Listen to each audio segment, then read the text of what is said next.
You're inside of the Africa Forum. It is Running African. All right, so we've been running about 13 to 15 minutes behind time all morning. And we're going to our next guest who has joined me in the studio. He has come all the way from Portland. This brother has been on the battlefield for a very long time. Never get weary yet. You know, last Saturday we were in Portland at the Blue Lagoon, and this brother was part of the protest there. We have been following him on the social media for a good while. Very, very impressed with a lot of his ideas and a lot of the things that he said, and has been commenting on the social media. Over time, we had a conversation there, and it's led to right here, where we're sitting now. So I'm very happy to welcome my next guest in the studio.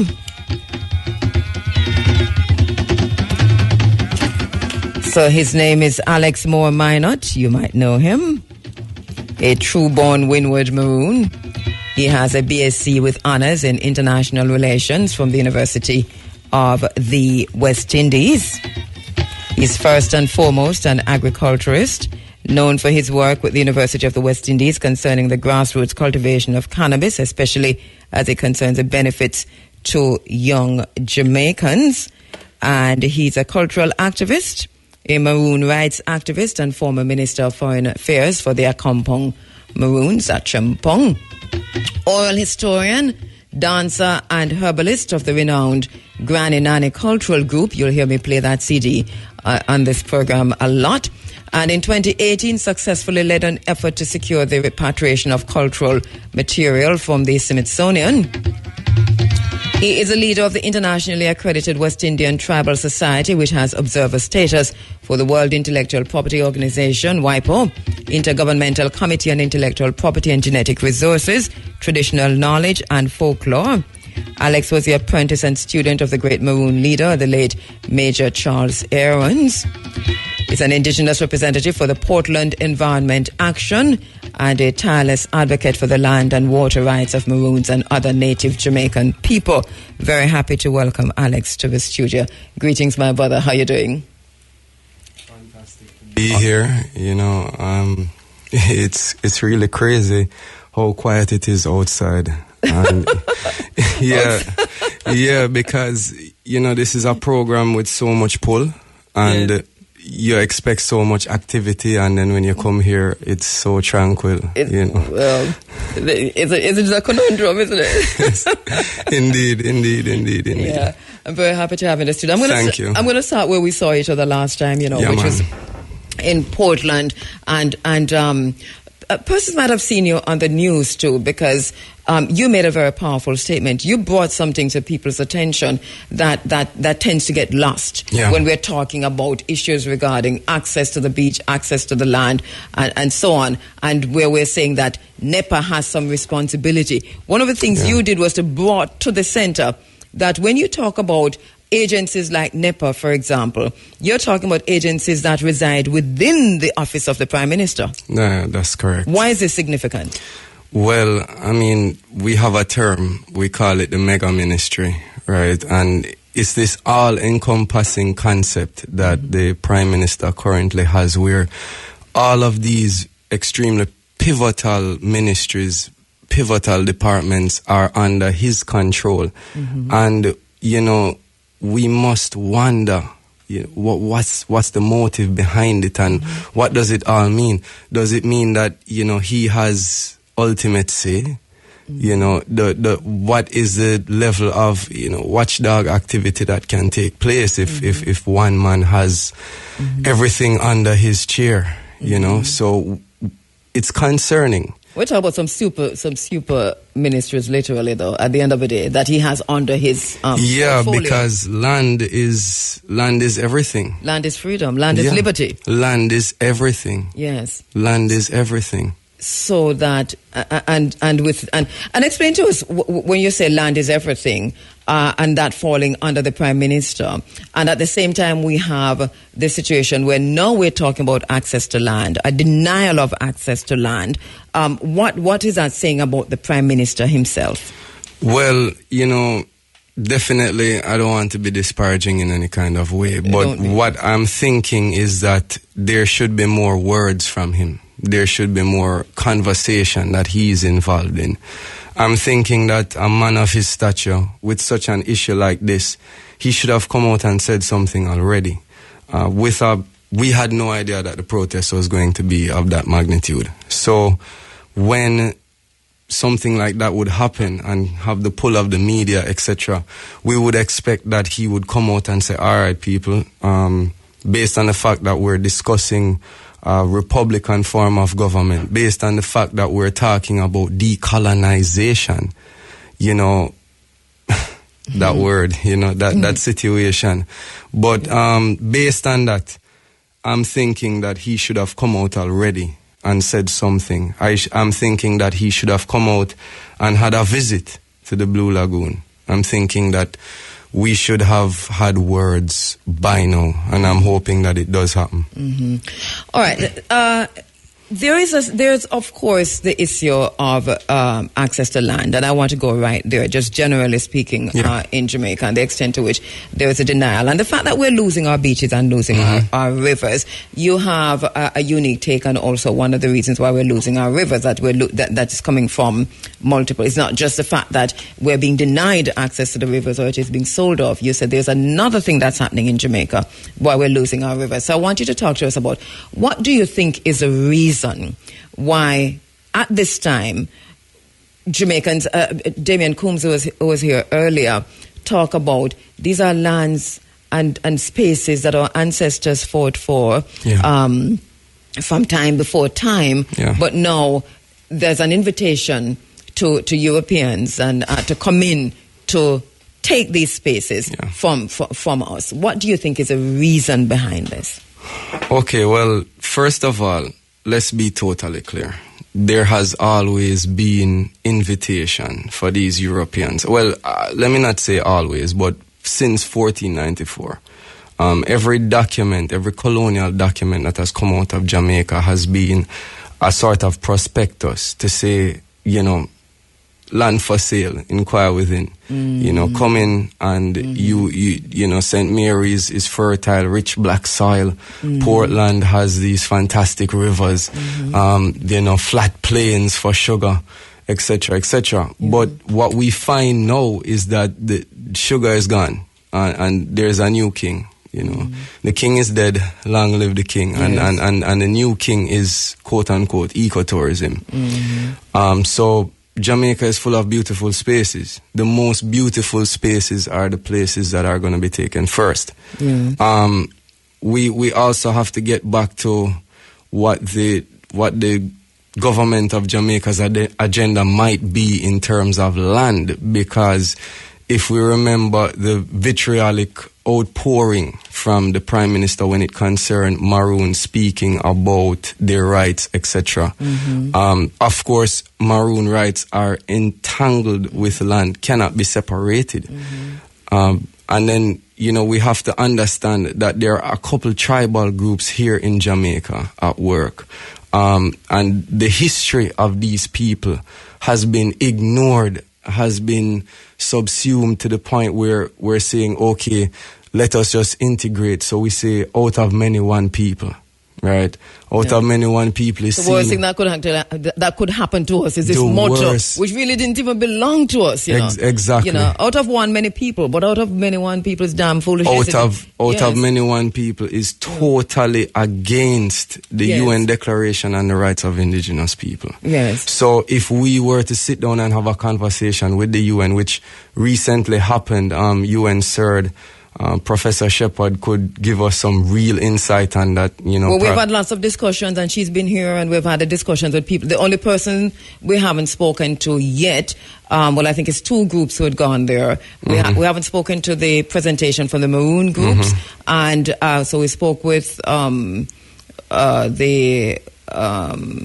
the Rastafari group, and we also spoke with Jabim. Right. So we didn't speak with Advocates Network and with the Maroons group. Right. Yeah. Right. But just to say, our listeners have a pretty good idea of some of what happened at Surrey, and then what Jamaica has come back to say. One, there are no indigenous people in Jamaica, and they're going to have to talk to my Taino grandmother about that, and and two, that there is no racism in Jamaica. So we know that this is what they have said, and what is egregious also is another thing they have said is that they cannot make access to the sea, to the ocean, open, to all the oceans open, because that would cause an environmental problem. Now, this is ridiculous, but this is what the government of Jamaica is telling the United Nations. Exactly. But the people of Jamaica have not risen up against that, though. No, but the people of Jamaica are not listening to presentations at the United Nations. The people of Jamaica, it's even hard to sometimes get the links to some of these live presentations on the internet. So it's up to us to carry this back to the people. Yes, which is what we have done in this space. It's vital, and the thing about it is, look, all right, if we're going to say there's no racism in Jamaica, out of many one people is the root of racism in Jamaica. The fact that there should be an all-encompassing identity, and so therefore dissolving land rights, and so therefore dissolving self-governance rights of communities. So there's always talk about the Maroons, for example, right? And there's no acknowledgement of the fact that Nani had a sister, Sekesu, right? And she was the matriarch of the Bongo Nation, who we know as the Kumina people, or Kumina Nation. Those are the Congo people, the exiled people of the Kingdom of Congo. There is no focus on them at all in St. Thomas, right? But we see where land is being gobbled up in St. Thomas right now. Hills are being destroyed, and the material is being carted off to God knows where, right? And so there's no thought about, okay, well then, this was a entire historic group of people who still have language, who still have religion, who still have a creed, and they are being ignored. There's no thought about reparations for these people. Even the reparations movement is tinged with out of many one people, because there's the idea that you're going to give black people, what is black? Each of us have different experiences. What would be the better thing to say then, the more politically correct thing to say when you talk about reparations?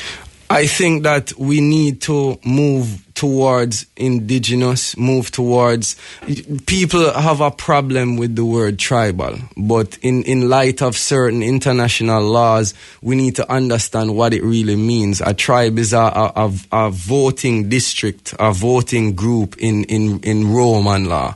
So in Rome was built on tribes.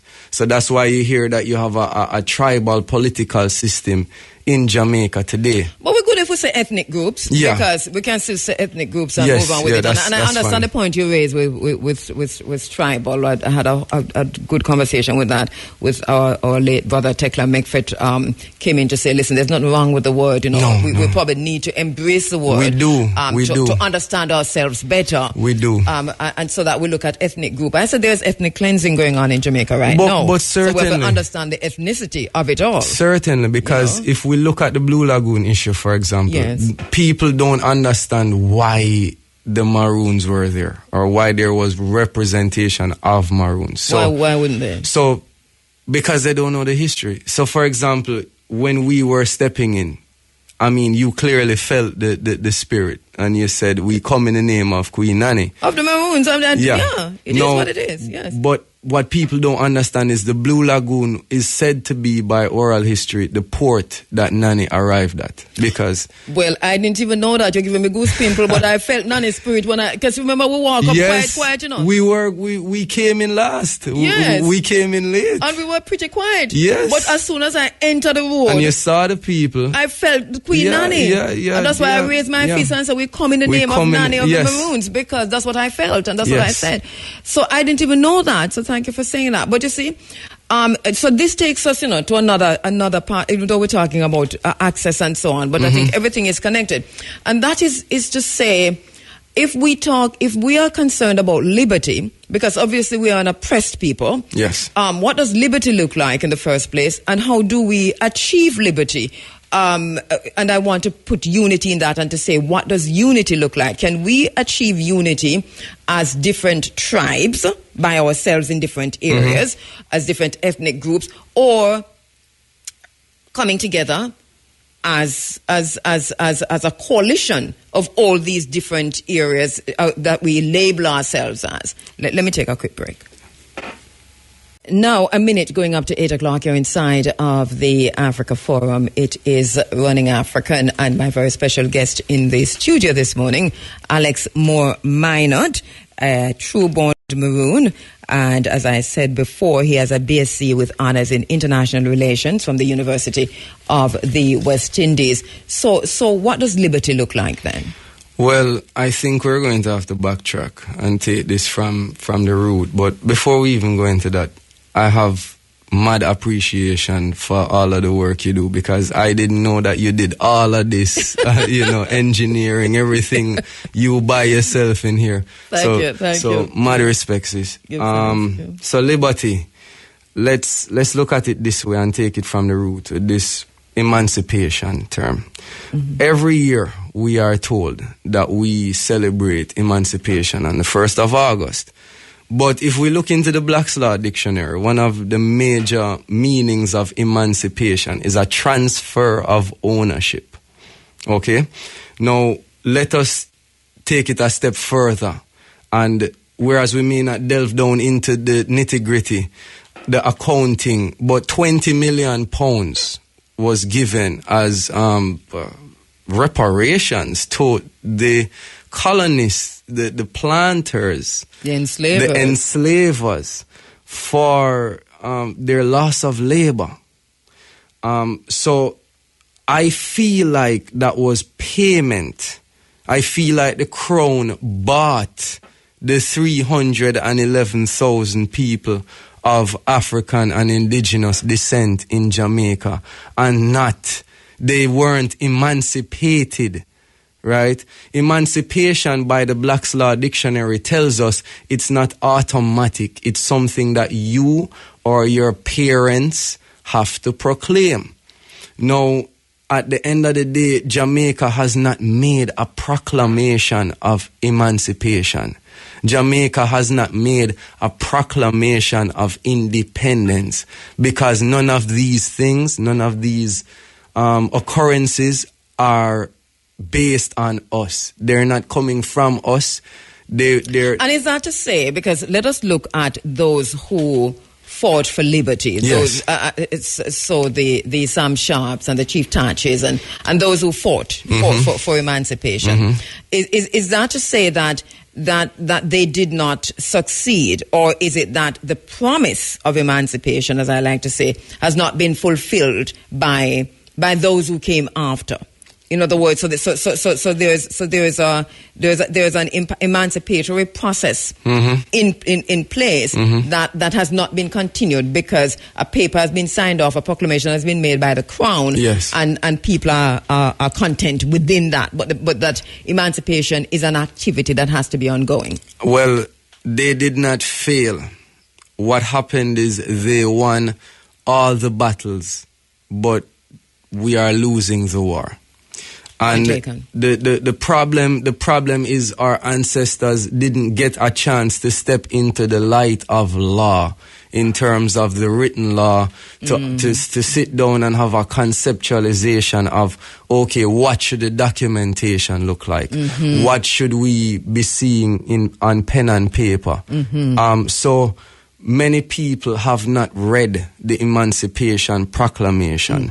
Rather than having this jump up and down and celebration, I believe that there should be published every 1st of August a reading, because you do have unlettered people in Jamaica, right? Illiteracy, I don't take that one lightly, but there should be a reading of this thing, so we really understand, because if that was being read, we'd be ashamed.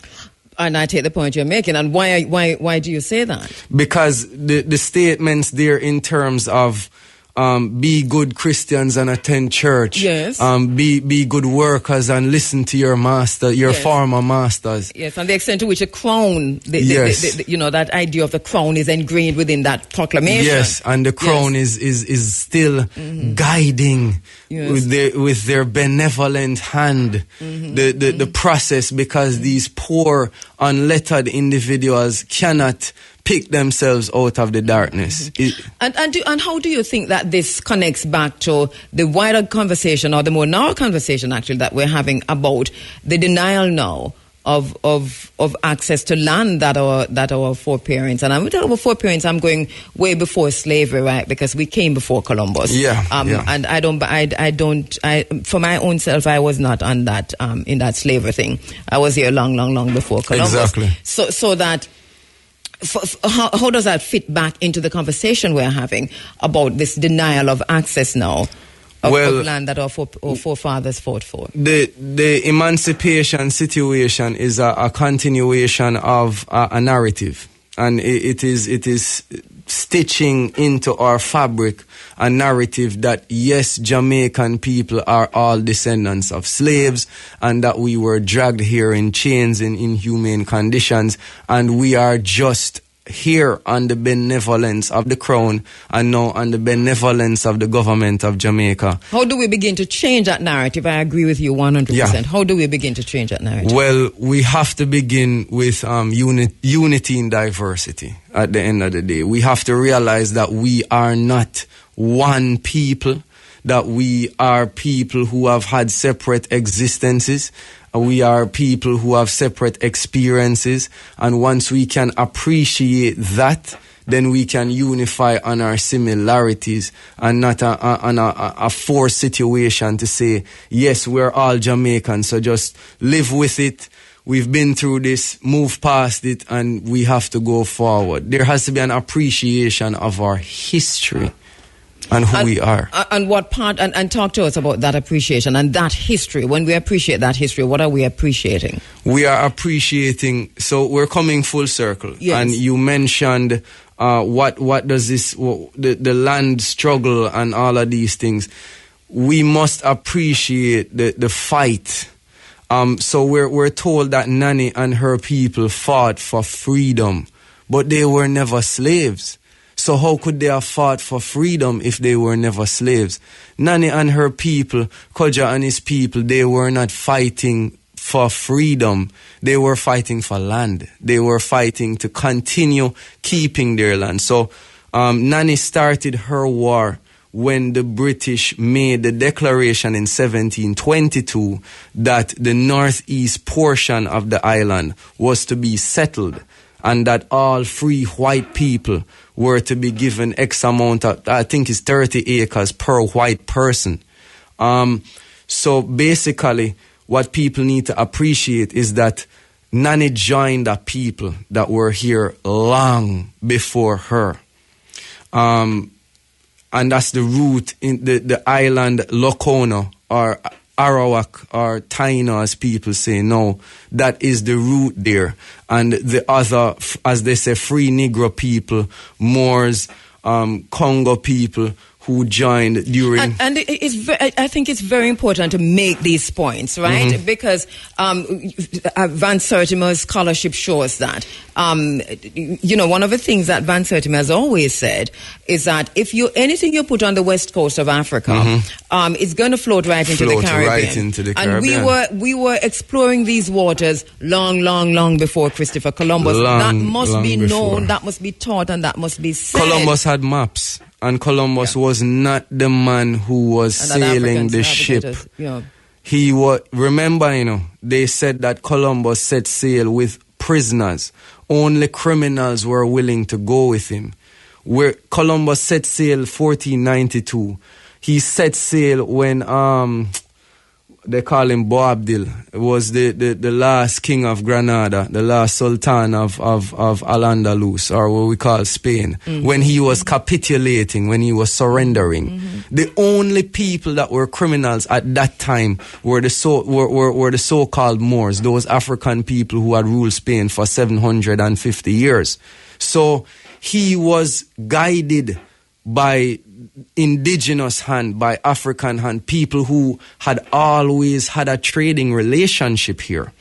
And he wrote about that. And this is the thing, is that the information is documented in terms of reading Columbus' diaries. He wrote about who he saw when he came here. Exactly. And the description of those who he saw when he came here would tell you that they were not just Arawaks or Tainos, as we call them, but they were African people on the island. And that is something that is not taught much. For whatever reason, when we tend to spend a lot of time on slavery. But as I have said in this space many times, our history is not slavery. African history is not slavery. Slavery is an interruption of African history, and that is just the bottom line. So how important is it for people then to go beyond slavery into those who were here before Columbus, African people, who they were, what they did, and how they interacted with the Tainos, or what before.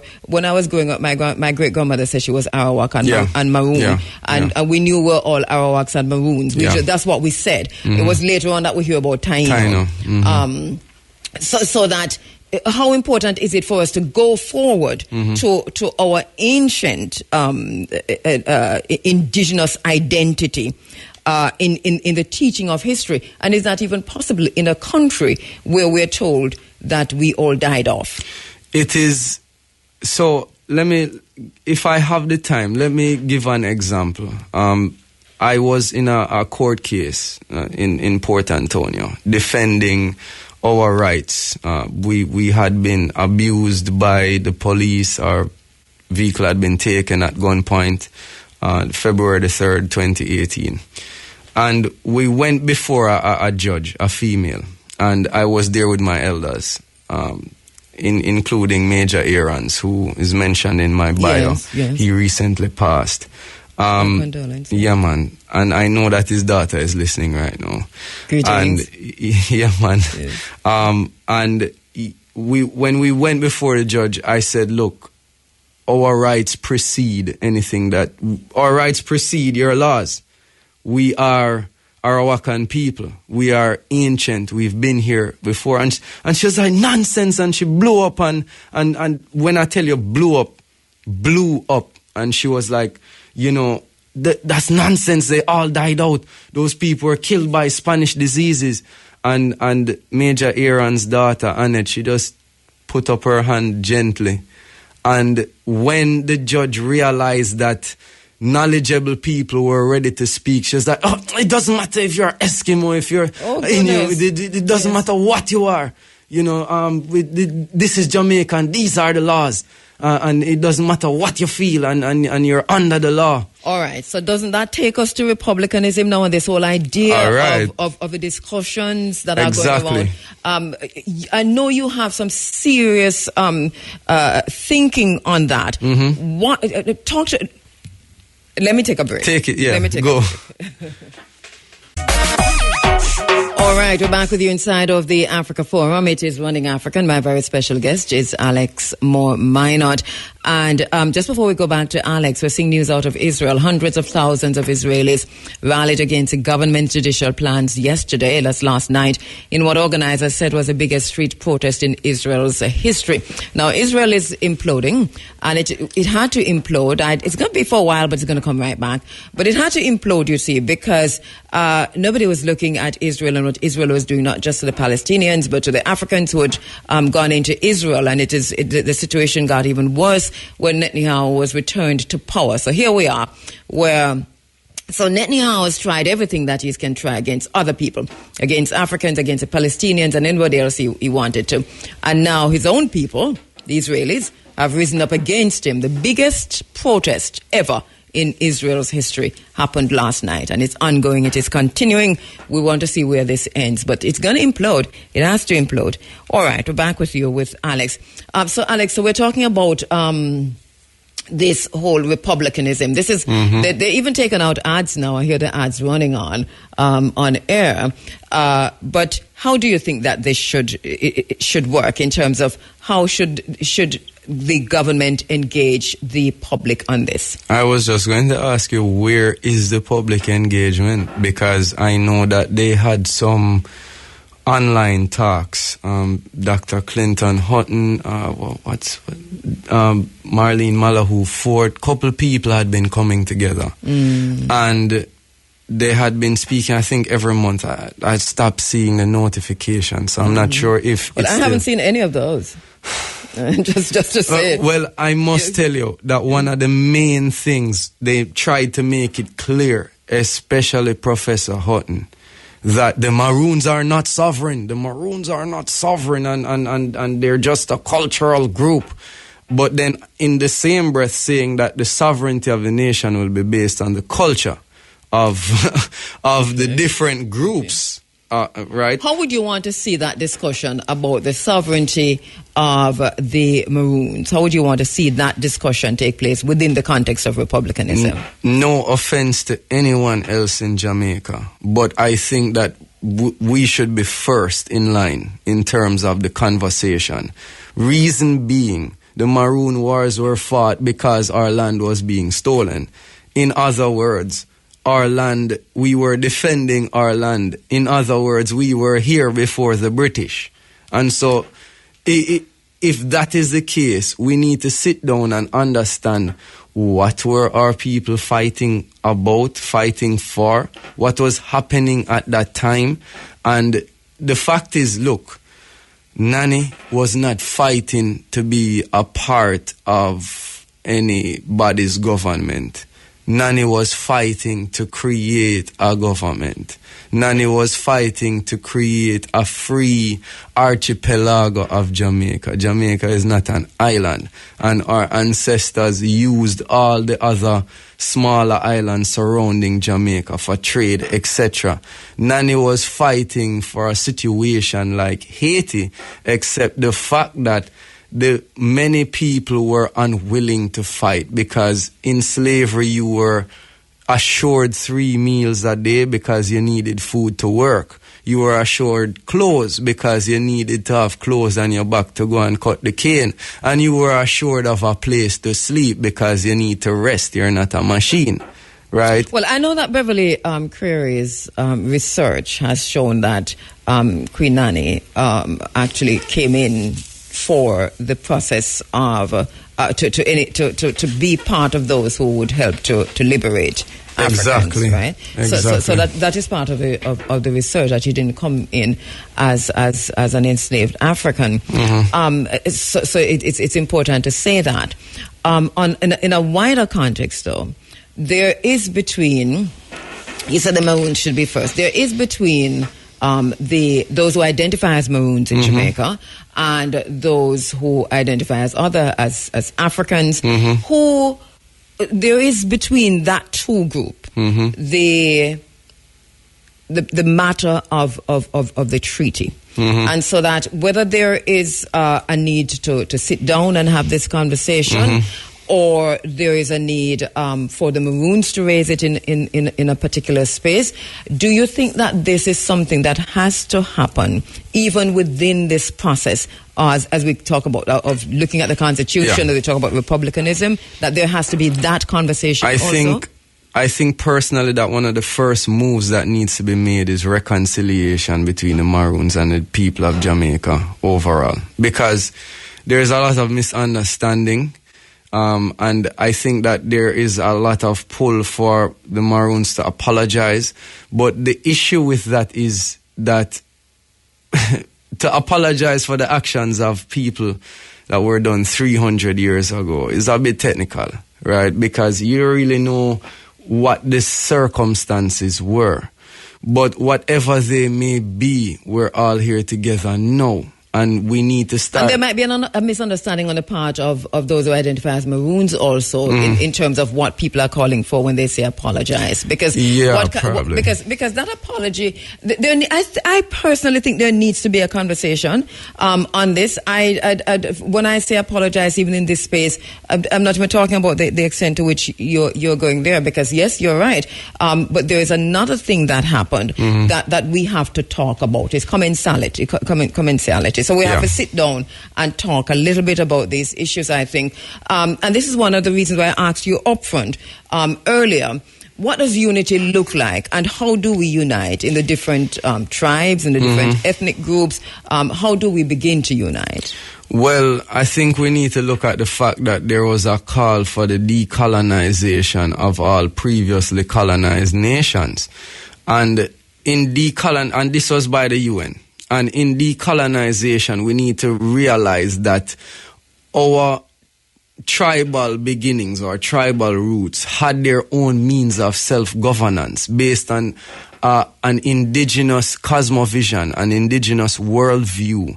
And it's not all about the nation-state system where you must have a prime minister and you must wear a suit and it must be this and that. For example, Tonga and other Pacific nations still maintain chieftaincy. And those chiefs still own the land and still have to come together for discussion. Yes, and I mean, we see that this is what happens on the continent of Africa, especially West Africa in particular. Exactly. In Ghana, I mean, you go now, Sister Pia myself, we're heading to Ghana soon. You go to Kumasi first of all, and you go where the chiefs are and so on. Kumasi is still ruled by the Asante Hene. Yeah, so this is, I think these are conversations that we need to have among ourselves, you know. Yes, those who are for liberation. Correct. I think we have to move away from what them are plan, one way or the other. I think that in decolonization, we need to get rid of the crown, but we need to replace it with an indigenous crown or a house of chiefs where people, not just the Maroons, but the Bongo people, the Kumina people, for example, all of these different groups that make a Jamaican fabric. Listen, we the Taínos and the Arawaks was still alive. Look here, nobody not take that from me, you know. The Babsy, the Minister of Culture and Lalita, them they could go to the UN till they die. I really honestly myself don't put much score on the United Nations. I must just say that right off the top. I understand that they do have influence, but for me, I think we're going to have to liberate ourselves also from the United Nations because they themselves are part of that system, that oppressive system that seek to keep indigenous communities and diasporic communities, African diasporic communities, in their places. And you can look at the ganja laws, for example. Oh boy. Whether or not ganja is legal or is not legal, but then what comes out of the United Nations dictates and determines that even though Canada has legalized, Jamaica will not be able to legalize as long as the United Nations keep the stance that they're keeping. So we have to connect everything, I think, and withdraw ourselves from some of these agencies. Even then, the UN was still saying to Minister Grange, what are you saying? Because her concept is that there are no indigenous people in Jamaica. There are only Jamaican people practicing indigenous culture, which is lunacy. And if we're going to speak about land rights, it's all coming back from that Arawakan root, wherein the Maroons have land rights because some of their parents were Arawak people, were island Lokono people, right? They have that place they fought over.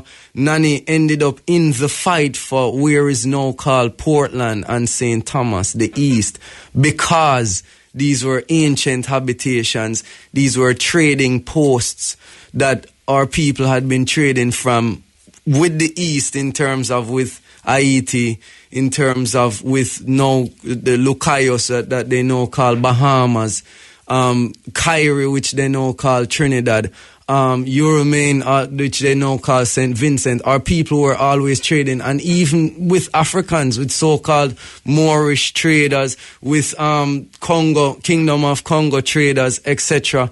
We were all, and the British had a problem with that.